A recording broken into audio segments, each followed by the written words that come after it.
I would say the Batman's doing pretty good.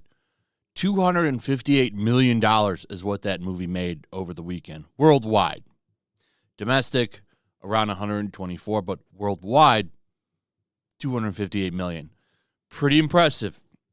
And up there was Spider-Man. So I would say Warner is probably pretty happy with how the movie is doing. The real question is, how will it do this coming weekend? Will this movie have legs? Spider-Man No Way Home had really long legs. That movie, I believe, is still in theaters and still making money. Will this movie have the same kind of success? Only time will tell. I can tell you one thing, though. Zoë Kravitz not doing anything to help this movie. She's had several interviews now where she's just said cringe-ass shit. I did a video on one of them that was where she acted like Final Fantasy VII was sexist. Robert Pattinson doing a great job selling the movie, where he was talking like almost like he was channeling Henry Cavill's gamer spirit, talking about how much he loved Final Fantasy VII and talking about Aerith and Tifa. I could tell he played the game and he loved it. And then Zoë Kravitz talked and turned it into a sexism conversation. Now, here she is again, saying stuff. I don't, if this had come out before the movie launched, I don't know if I would have went and seen it. Because I can't stand it when this happens. It's like, you got a good thing going. Why can't you just talk about the movie?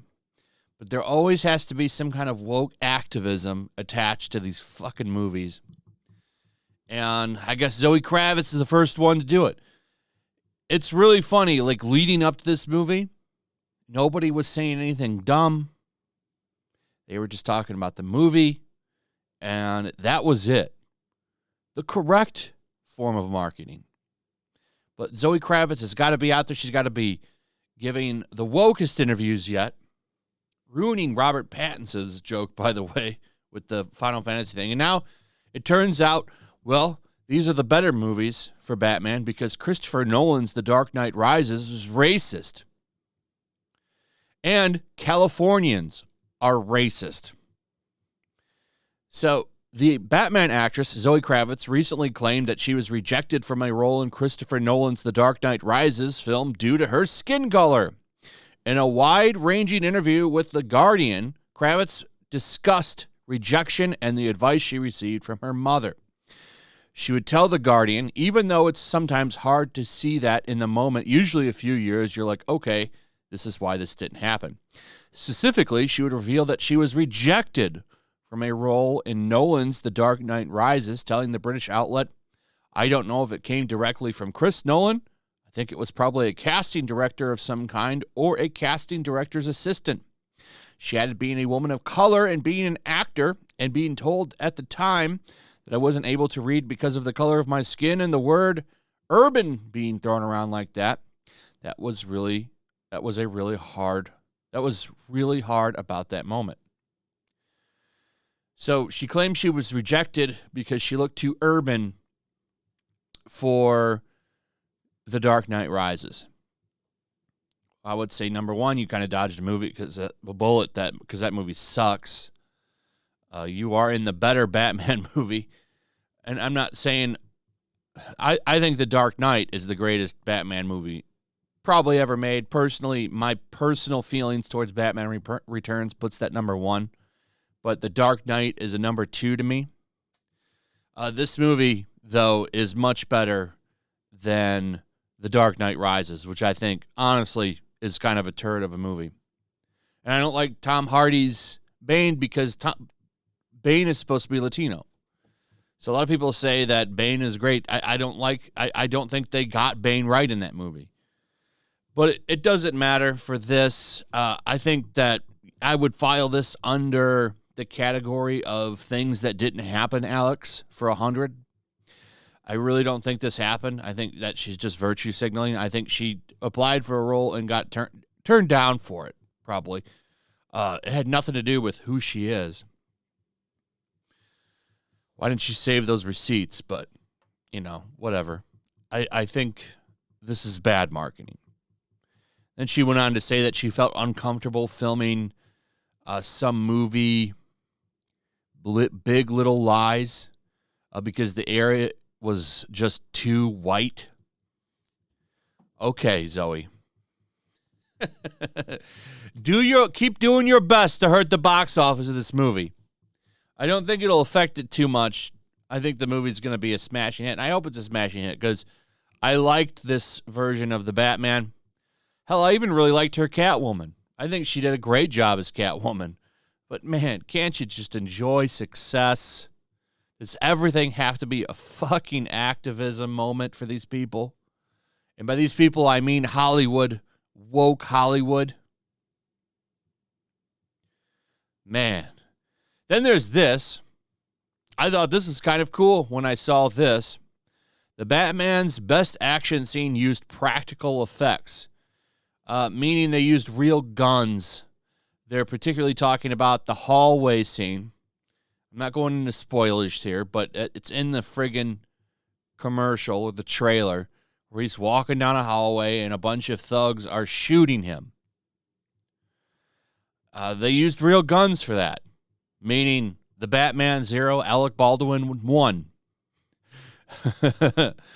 People are actually outraged about this.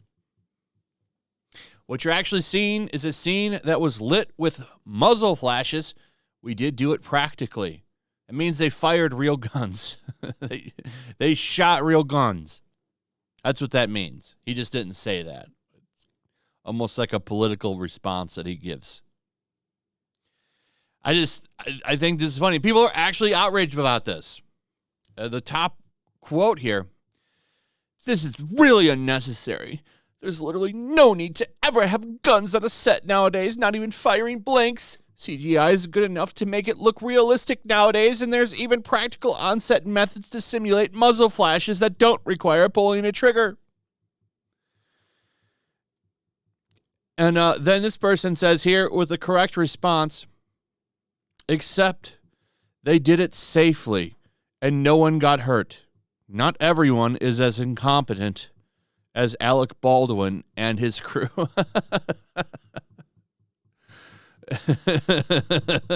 There's a whole bunch of stuff on here with people getting mad about them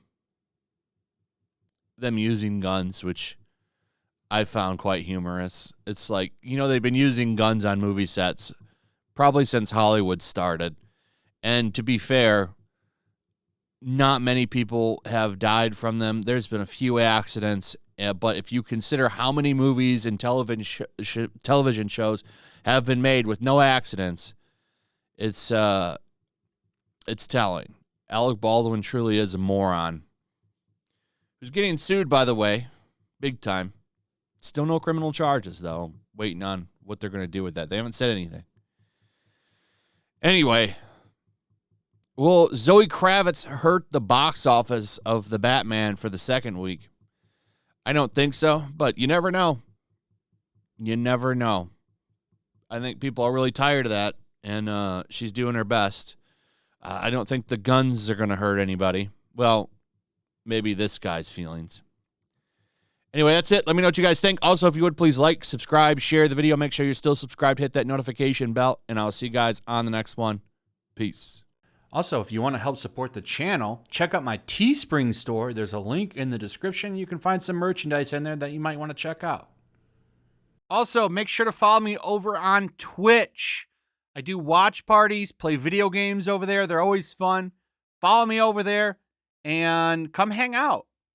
Also, make sure you subscribe to YellowFlash, my other channel. There's a link to that in the description as well. I do a lot of live streams over there that I don't do on this channel.